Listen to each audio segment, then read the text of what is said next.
2017 has been one of the craziest years in esports history.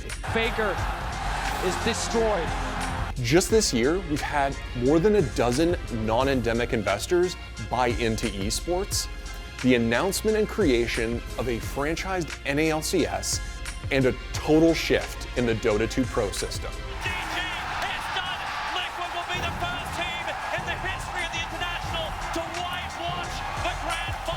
But we also saw the implosion of a major esports team and scandals that brought back memories of how esports was before the scene was professionalized. 2017 was a transitional year. It was a year we moved further away from the grassroots origins of esports and further into a professionalized model designed to attract outside money and viewers into the scene. But it was also a year rocked by scandals, deals gone wrong, and an entire league being left out to dry. 2017 proved that esports is growing, but it hasn't gone past growing pains just yet. In January, we began to see the first signs of investment from non-endemic sports organizations into esports. The Miami Heat entered into a strategic partnership with Misfits, which has so far seen Misfits players show up at the Heat's NBA games and Misfits itself get a spot in the Overwatch League. The Heat weren't the only pro sports team to invest into esports this month either, as Milwaukee Bucks co-owner Wesley Edens also founded FlyQuest in January. Speaking of esports teams expanding, Echo Fox signed the majority of their all-star fighting game roster this month, including future EVO champion Hajime Tokido Taniguchi and Mortal Kombat star Dominique Sonic Fox McLean. Finally, right at the end of January, Astralis won the first CSGO major of the year with a 2-1 win over Virtus Pro in Atlanta. The bomb has been picked up by Dupree. They get the spray. Neil takes one and Towns is there. And Astralis, they win the first major championship. 16-14 against Virtus Pro. Unbelievable. February was a pretty slow month, but in more sports orgs are buying up esports teams news, Delaware North purchased a controlling stake in Splice. February did, however, bring the first major scandal of the year, as Tainted Minds coach Nick Anero-Smith came forward with allegations that his team was being mistreated by their organization. So Tainted Minds was a huge story this year, and it was drawn out over several months, over several reports. Basically, it boiled down to an Oceanic League of Legends team, Tainted Minds, and the way in which it was treating its players. It started with Anero basically coming forward and telling the public through a twitlonger that there were terrible conditions in the team house. There were allegations that air conditioning wasn't working, and this was summer in Australia, that there were insufficient computers for them to practice, that garbage was piling up in the house because basically there wasn't enough city-sponsored trash bins to collect all the trash. There were all of these problems, and that the team was basically locked in a contract dispute. The players rather were locked in a contract dispute with Tainted Minds. Over the course of the next couple of months, we spoke to many of the players, we spoke to their manager who outlined a lot of the problems they'd had with the organization. Ultimately, all of this culminates in a riot investigation into the team. The Tainted Minds saga continued into March, but as it did, the rest of esports kept moving too. Team Liquid began to shuffle around their League of Legends roster this month, bringing on Yiliang Double Lift Peng to save them from relegation, putting rookie AD carry Jung Youngbin out of a job. Man, that organization has had a history. It seems like with Steve Aronset, he's been a great boss. It seems like he does really care about his players, but the team itself doesn't seem to know how to manage their roster or pick players, and their teamwork isn't really good. They seem to always want to find the quickest solution. And so they put money into places that would get them that Band-Aid solution, but then it doesn't always work out. So this year, we saw them, they got Rainover, who was freaking good in Europe, Immortals. Like, he's amazing, but for some reason he just fell through it in Liquid.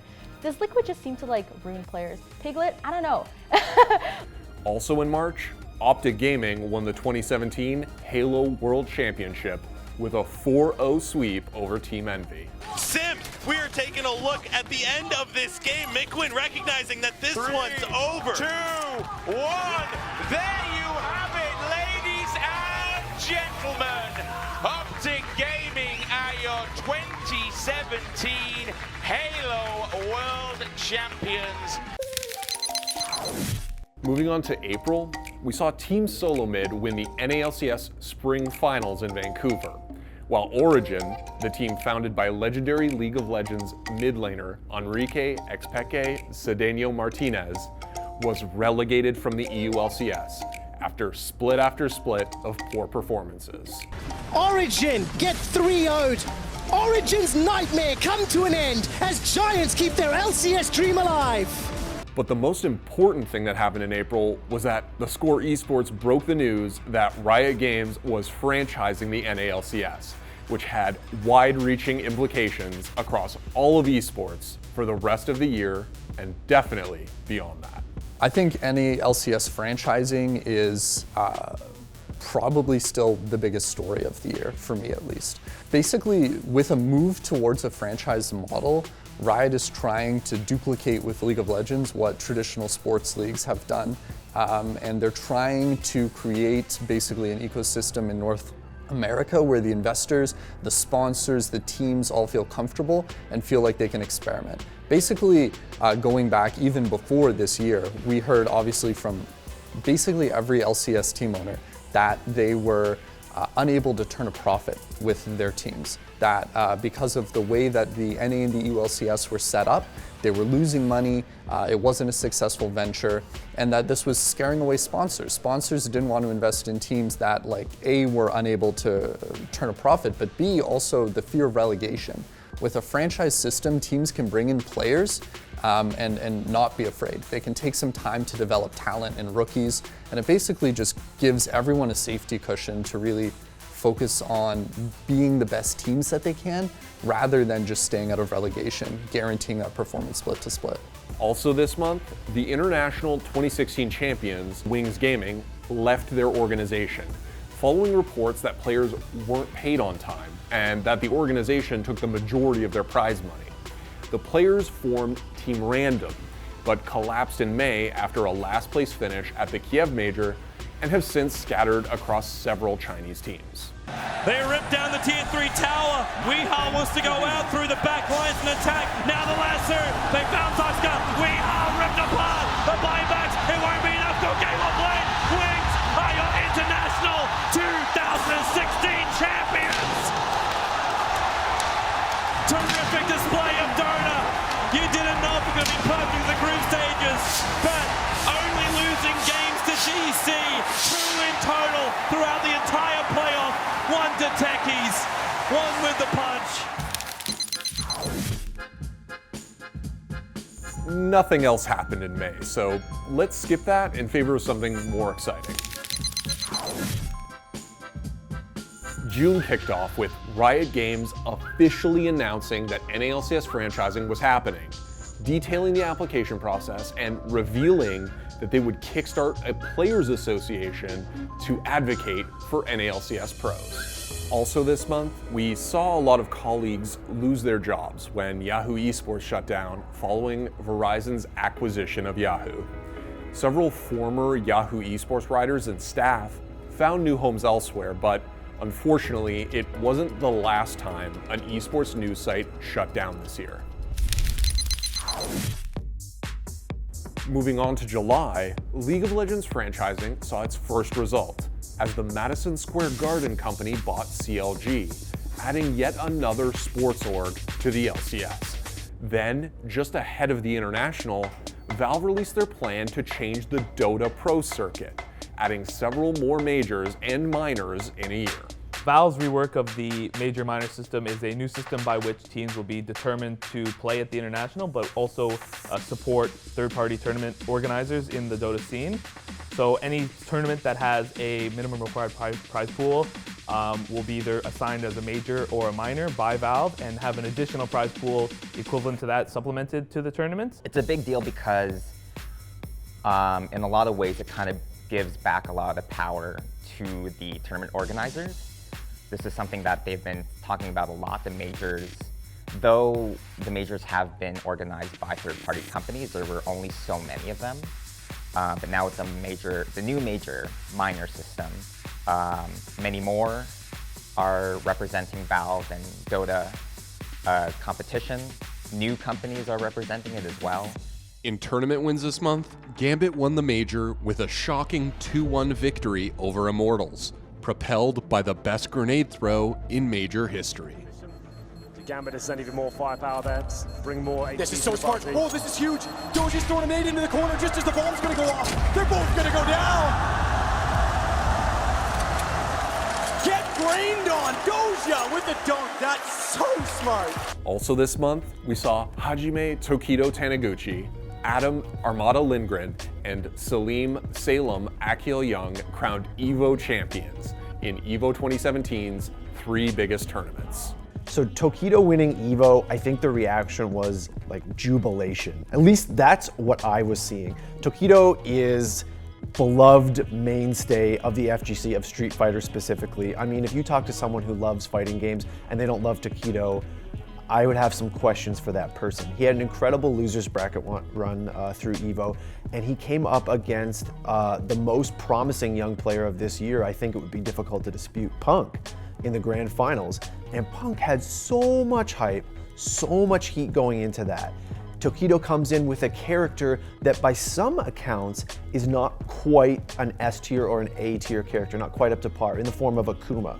And some people, myself included, had some doubts whether that character could carry Tokido to where he needed to be, to where his skill was as a player. He was in his element. It was a legendary win. I think the reaction was jubilation. Tokido is the Evolution 2017 champion, coming all the way from losers bracket. He's done it. He has won Evolution finally. He's been chasing it for so long. Armada winning EVO, I think, was a big deal for him. You know, in that he finally has that second EVO. He can work towards the three-peat. He's tied with Mango for EVO wins, and that kind of evens up that rivalry, or really pushes it in favor of Armada. It was a cap to an incredible season for Armada following, his loss to Hungrybox in 2016. That was sort of a very big emotional moment to Armada, as he's told me, and I think that after that, that lit a fire under him to just win everything, and he did. He was the undisputed best in the world by the end of 2016, and going into 2017, EVO 2017, that was Armada's tournament. Oh my God! And we did not see the repeat of Royal Flush. Wow. 3-1, Armada. Finally, this month we saw the first 7 Overwatch League team owners announced. Misfits, Immortals, NRG, Patriots owner Robert Kraft, New York Mets COO Jeff Wilpon, Chinese game publisher NetEase, and Korean American eSports org KSV took the first 7 spots. August brought TI7, where Team Liquid won a hard-earned 3-0 victory over Newbie to take home the Aegis. Liquid will be the first team in the history of the International to whitewash the grand final. 3-0 victory over Newbie. Also this month, Optic Gaming defeated Team Envy to take home the 2017 Call of Duty World Championship. They are the greatest roster in Call of Duty history. Optic Gaming are officially the Call of Duty World League champions. Finally in August, we got a few more Overwatch League teams in Cloud9 and the Kroenke family, which owns the LA Rams, the Denver Nuggets, and Arsenal. Moving on to September, we saw the final Overwatch League team owners announced. Optic Gaming, Team Envy, and Comcast Spectacor, which owns the Philadelphia Flyers, bought in, completing the 12-team initial lineup.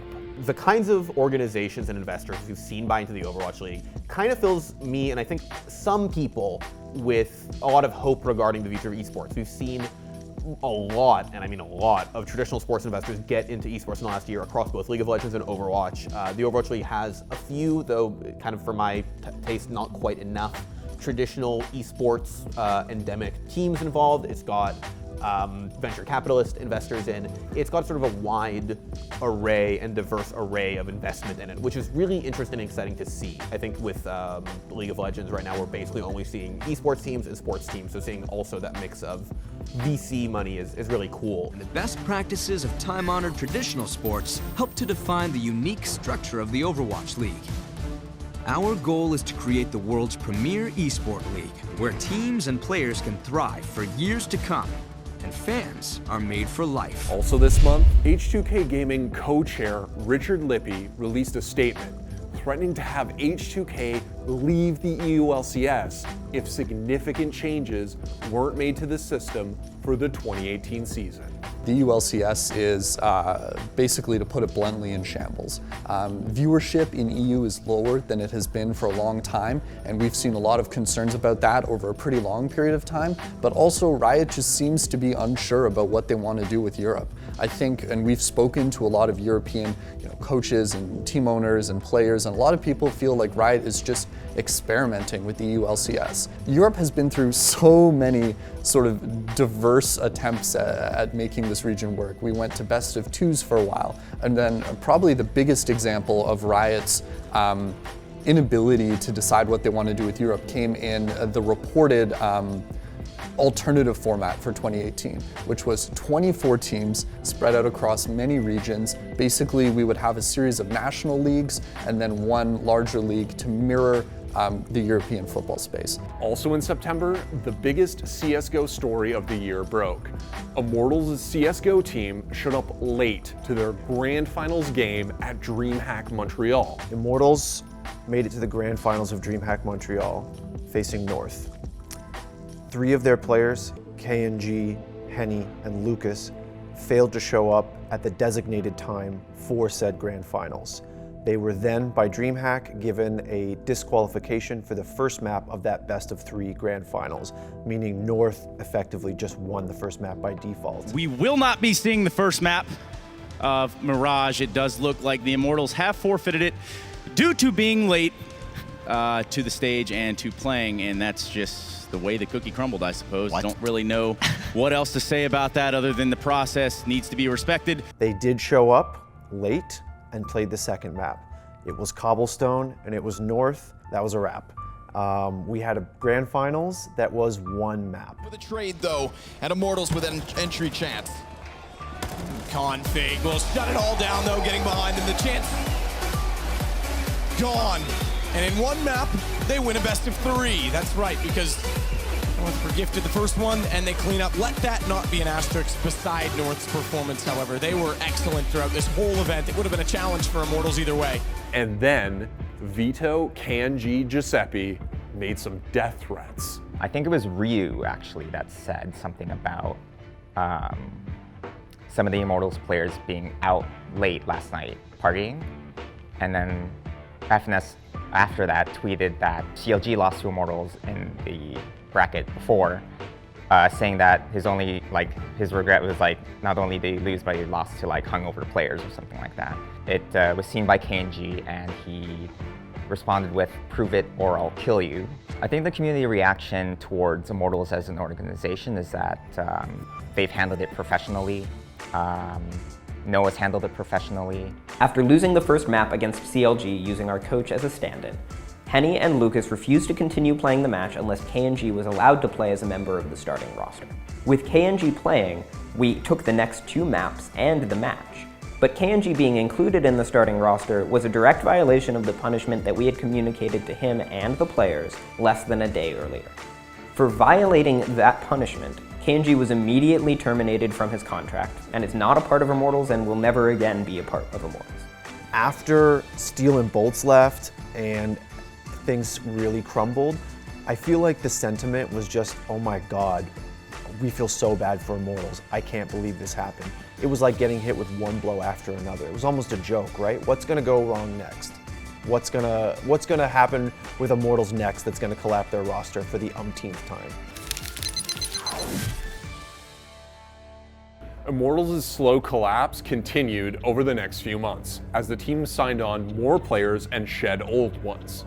They had lost their major spot, which was a huge hit to the organization. And things were only going to get worse for Immortals. But before that happened, October came around and brought even more instability to the EU LCS. Unicorns of Love CEO Jos Milan released an open letter in which he stated that the current system just wasn't viable for smaller teams like his that can't afford to take huge losses every year. The same day, Paris Saint-Germain dropped out of League of Legends, marking a huge blow to the future of EU League of Legends. Paris Saint-Germain and Schalke 04 are going to make it 2-0. Paris Saint-Germain lose it in extra time. Schalke 04 blow the final whistle on Paris Saint-Germain's Challenger Series campaign. And they were so close. And then November happened. Riot responded to the EU LCS doomsaying by claiming that they were exploring the possibility of franchising in 2019, and that relegation would be removed in 2018. It's still unclear what will happen, but all the current EU LCS teams are still signed on for another season. So the situation seems to have calmed down, at least for now. Obviously, I don't know what it's like to work for Riot, and the regions are very different, but it seems like Europe has been shafted in the franchising situation. But maybe franchising wouldn't work for Europe, I don't know. But it seems like a lot of the pros in Europe, they have a lot of pride, and I think a lot of the players that I've talked to, like for example, Fanatics like Soaz, I've spoken to him, and a lot of Reckless, I've spoken to him, like they seem to have a lot of pride in staying in Europe, despite the fact that the finance might not be as good. Over in North America though, Riot announced the 10 NA LCS teams, bringing on the Cleveland Cavaliers-backed 100 Thieves, the Golden State Warriors Golden Guardians, the Houston Rocket-run Clutch Gaming, and Optic Gaming. That left Team Envy, Phoenix One, Dignitas, and perhaps most notably Immortals out in the cold. That wasn't great for Immortals.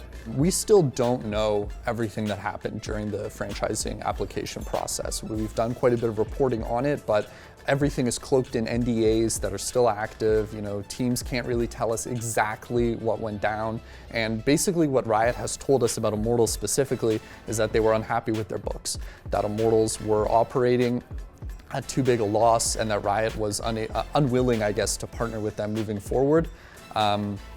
Given the financial troubles that that team was having. In more positive news, Dallas Cowboys owner Jerry Jones purchased Complexity Gaming, marking the last of over a dozen non-endemic investors buying into major esports teams this year. In tournament news, we saw Gale Force Esports win the RLCS Season 4 Finals with a 4-0 win over Method, and Hungrybox win Smash Summit 5, the last major Melee tournament of the year, ending Armada's dominant streak at Summit events. No, it didn't pop off! Hungrybox, just wait for it, Bill. It's bubbling under the surface. Oh. This is a delayed pop-off. And Hungrybox ends the Armada streak. Oh, he is your the tears. Smash Summit 5 champion. Hungrybox winning Summit was sort of the final nail in the coffin that ended Armada's stranglehold on the position of best player in Melee. That was sort of back and forth in 2016, but Armada's, non-stop wins aside from EVO really kind of put it in Armada's favor. Going out of EVO, everybody thought, best player in the world, Armada, there is no question. But Hungrybox's incredible dominance, beating just about everybody over the last, 6-7 months, has been unbelievable to watch. And him beating Armada in the grand finals of Summit really said, Hungrybox is the best player in the world. And of course, November brought us the League of Legends World Championships, where Samsung Galaxy shocked the world with upset after upset to take home the Summoners Cup. The SKT dynasty is over! All hail the new kings! Samsung Galaxy, your 2017 World Champions! So Samsung, as a team, have been in what has felt like a rebuild since the end of 2014. At the end of 2014, Samsung White won the World Championship. Samsung Blue, the sister team, looked like one of the strongest teams in the region. And after that, all 10 players, starting players from both teams, left the region. as part of the Korean exodus, Samsung was forced to rebuild. And through 2015, they seemed almost insignificant in the Korean scene. They didn't have strong performances at all, but they were slowly putting together this roster that was really able to compete with some of the top teams, with SKT, with Longju in 2017. And heading into the summer split, basically, it seemed like Samsung was able to be one of the strongest teams in the region. But a lot of people still expected them not to go to Worlds. A lot of people expected KT Rolster to go to Worlds instead of Samsung. Faker has built a reputation for himself in the past few years, being the unkillable demon. And I don't know, even seeing him, he always seemed kind of monotone. Getting the chance to interview him, he did have like moments of like, you know, personality that came out. But to the public, I think generally people saw him as almost stoic and unapproachable. You know, he kind of had that reputation. So the moment you saw him actually break down on stage after losing to Samsung, he was a person. He was a kid. He's a kid. People forget that someone who's won Worlds 3 times is just a kid. That's probably one of the most important images or like moments in esports, at least in League of Legends, for the year. Following their win, the Samsung Galaxy roster was purchased by KSV, the company that owns the Seoul Dynasty and KSV Black. But November wasn't all happy news. Counterlogic Gaming dropped their male CSGO rosters, with reports stating that the team had ongoing financial issues. In December, the Immortals saga finally came to an end, as Lucas 1, Hen 1, and KNG signed with 100 Thieves, bringing Immortals' major spot with them. December capped off the year with plenty of tournaments. MK Leo won the 2GG Circuit Championship, MENA RD won the Capcom Cup in a complete upset, and KT Rolster won the Kespa Cup.